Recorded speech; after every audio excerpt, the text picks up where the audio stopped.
5 menit kami persilakan. Baik, terima kasih banyak Pak Yai. Bismillahirrahmanirrahim. Assalamualaikum warahmatullahi wabarakatuh. Alhamdulillahirabbil alamin. Allahumma shalli ala Muhammad wa ala ali Muhammad.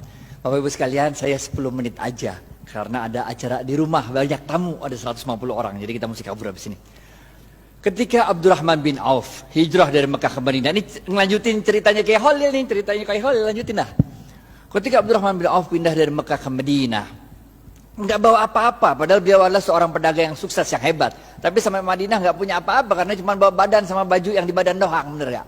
Oleh Rasulullah SAW, Abdurrahman bin Auf dipersaudarakan dengan seorang dari kaum Ansar, yaitu Sa'ad bin Rabi. Apa kata Sa'ad bin Rabi kepada Abdurrahman bin Auf? Sa'ad bin Rabi mengatakan, ya Abdurrahman, ini saya punya harta, kita bagi dua dah. Ini ada rumah, bagi dua, satu buat saya, satu buat ente. Ini ada kendaraan, bagi dua, semua bagi dua. Bahkan waktu itu Sa'ad bin Rabi mengatakan, saya punya istri 2. Pilih yang mana dah?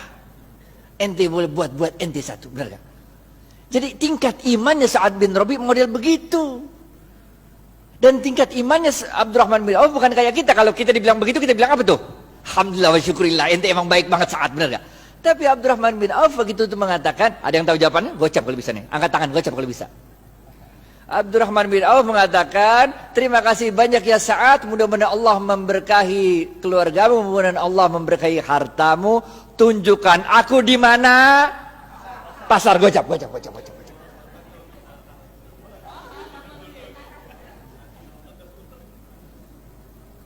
Tunjukkan aku di mana pasar, men. Bener gak? Harta mah insya Allah der, Allah yang ngatur rezeki, yang penting lu usaha, bener gak? Yang penting usaha. Udah, tunjukin pasar sama Sa'ad, jalan berdua ada tuh. Ngelengkapin kisahnya Kiai Fikri Bareno juga nih. Jalan. Sa'ad nanya, si Abdurrahman bin Auf nanya sama Sa'ad, ini pasarnya siapa ini Ad katanya? Orang Yahudi katanya. Di depan pasarnya ada tanah kosong, ditanya lagi, Ad, ini tanah kosong punya siapa Ad katanya? Punya aneh kata Sa'ad. Udah Ad, kita jadiin pasar katanya. Bagaimana caranya? Udah tenang dah. Orang kalau jualan di pasarnya Yahudi itu suruh nyewa lapak. Lapak tuh sewa, bener gak? Sedangkan Abdurrahman bin Auf itu tanahnya Sa'ad bin Rabi dipatok-patok, dijadiin itu lapak-lapak, kan nyewa. Kaum muslimin silakan jualan aja di sini. Kalau untung bagi hasil. Ngerti gak? Lah itu kaum muhajirin yang pindah kan nggak punya harta yang dibawa, bener gak?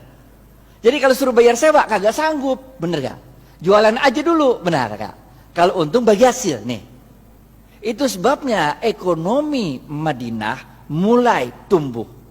Seorang sahabat waktu itu datang kepada Rasulullah SAW, ya Rasulullah, kami ini dagang untungnya kecil, sedangkan orang-orang Yahudi dagang untungnya besar, sama-sama di Madinah nih. Nabi kaget, kok bisa begitu? Barangnya sama katanya. Kok bisa orang Yahudi untungnya gede, kalian untungnya kecil? Para sahabat menjawab, kami kalau dagang ngikutin caramu berdagang ya Rasul. Rasul tambah kaget lagi lah. Bagaimana caranya? Kami kalau dagang jujur. Kalau orang mau beli 1 kilo, saya nggak ngurangin timbangan, tetap 1 kilo. Kalau mau beli 1 meter, tetap 1 meter, nggak ngurangin ukuran. Sedangkan orang Yahudi kalau dagang curang, ngurangin timbangan, ngurangin ukuran. Makanya labanya untungnya gede, sedangkan kami untungnya kecil. Udah jujur belum tuh? Udah jujur kan? Apa kata Rasul? Cara kalian berdagang salah. Maukah aku beritahu bagaimana cara berdagang yang benar? Rasulullah SAW mengatakan, kalau ada orang mau beli, ente jangan kurangin, ente lebihin. Ngerti gak? Di zaman saya kecil tuh, kalau orang jual kacang tuh, habis di sendok 2 biji, ditambahin dikit, biar anget. Ngerti gak? Kalau jual duku tuh, habis ditimbang, tambahin dikit, biar anget. Bener gak? Jual daging, potong tuh, habis itu tambahin dikit, biar anget. Tahu gak? Apa yang kejadian? Orang-orang yang biasa belanja di pasar Madinah, orang Yahudi, sekarang pindah ke tempatnya orang Muslim. Karena pertama, orang ngomong dari mulut ke mulut. Kalau belanja di pasarnya orang Islam aja enak, 1 kilonya berat. Kalau tempat orang Yahudi 1 kilo enakan pasar orang Islam kalau 1 kilonya banyak, kalau tempat orang Yahudi 1 kilonya dikit. Ini rahasia yang pertama. Rahasia yang kedua, Tiap kali dia jualan kan berarti dia sodakoh. Ngelebihin, bener gak? Kalau sodakoh ente ngundang barokahnya Allah. Paham gak? Jadi Bapak Ibu sekalian, ini kita tarik 2 pelajaran penting. Yang pertama, kalau bisnis jangan curang. Ngapain bisnis curang? Bener gak? Kita orang Islam men, kalau ente orang Islam sholat tapi bisnis curang, enggak oke. Yang pertama nih, bisnis jangan curang, jangan ngurangin timbangan, jangan ngurangin hak pembeli. Yang kedua apa? Yang kedua, kalau bisnis itu banyakin sodakoh, ngejar barokah. Makanya kita diajarkan oleh Rasulullah SAW sebuah doa yang sangat ada yang tahu doanya? Doa mau makan, doa mau makan, doa mau makan, doa mau makan, doa mau makan. Woi gocap woi, ya bu. Allahumma barik lana, gocap. Makanya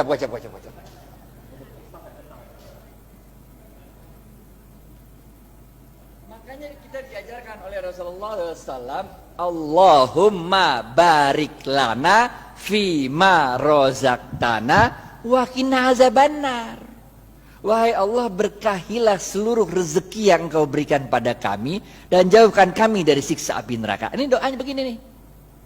Paham gak? Jadi kalau bisnis mau sukses, pertama ente kudu jujur. Tapi jujur aja kagak cukup, kita juga harus cerdas, harus fatonah, harus tabligh, benar ya? Ente jujur tapi bego, ya udah ente selamat dunia tapi ente senep. Ente harus jujur, cerdas. Dan jangan lupa apa? Cari barokahnya Allah. Karena Rasulullah SAW mengatakan dalam sebuah hadis, bapak-bapak nggak ada yang nunjuk nih, gocap.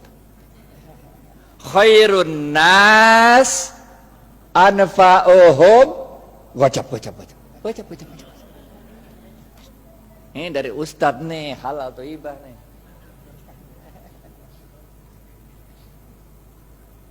Paham ya? Yang pertama nih, kudu jujur, sidik amanah.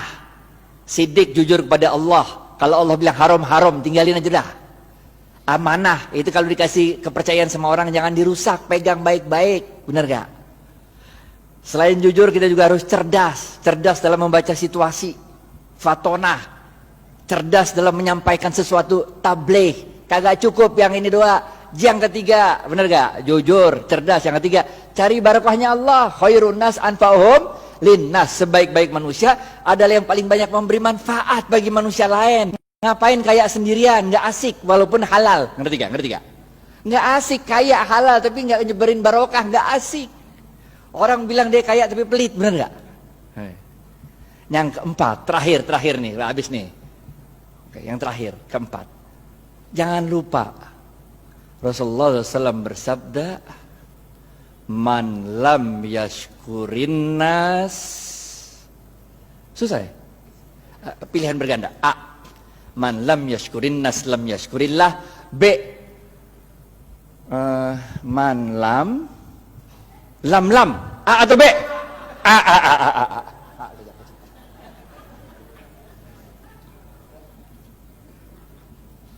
Ingat Bapak Ibu sekalian, kita ini bukan Rasul, bukan Nabi.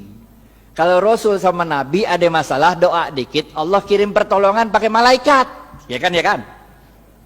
Nabi Musa, depan laut, belakang Fir'aun. Masalah kan?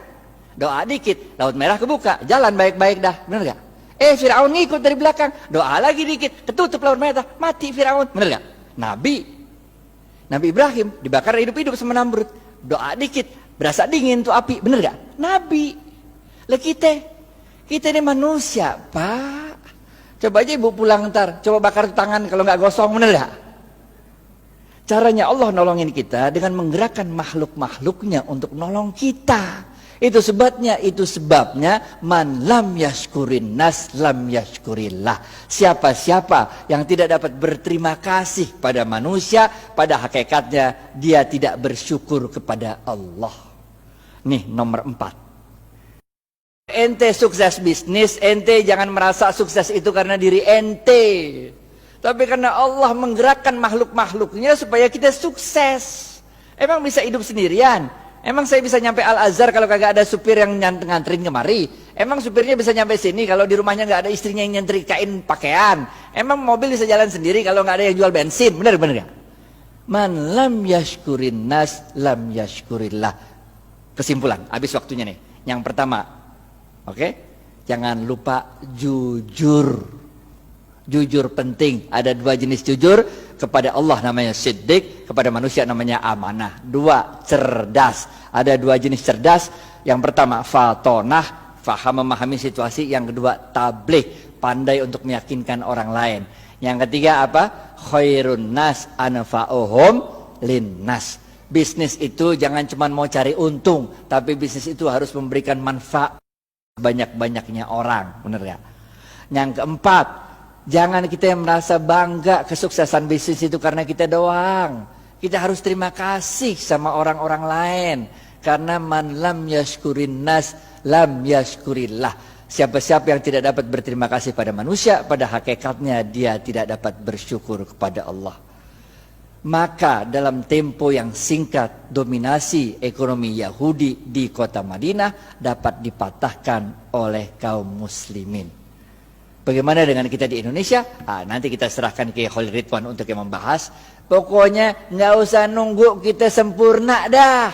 Yang bisa jalanin gitu aja dah. Karena kaidah fikihnya berbunyi ma la yudraku kulluhu